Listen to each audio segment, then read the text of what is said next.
Sa matag adlaw kita gagamit og tubig. Ang matag usa, dili lang mahibalan nga makaabot di ay og 160 ka litro kun usa ka drum o dili baka 8 ka balde sa tubig ang makonsume. Kana base usab sa latest assessment sa daily average consumption matag individual sa General Santos City. Sa on the average, no, combine na ng residential tsaka commercial users, nasa 160 liters per day per person.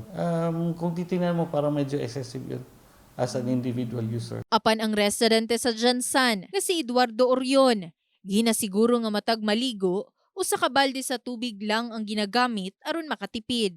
Nabutang na mo sa planggana nga mong nagamit na tubig tapos mo tamong ginabuhos sa toilet.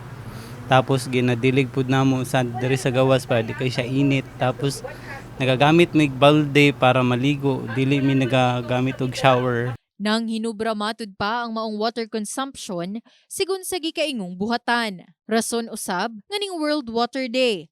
Adunay information, education and communication campaign sa mga estudyante, kalabot conservation ug environmental protection. Sila yung magiging next generation din eh.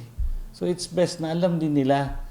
Kasi darating panahon, mawawala yung mga parents, papalit yung mga anak na.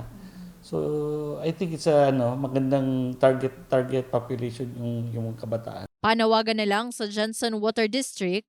So yung pinagugasan natin, pwedeng yun kung talagang mainit yung grounds natin, pwedeng yun ang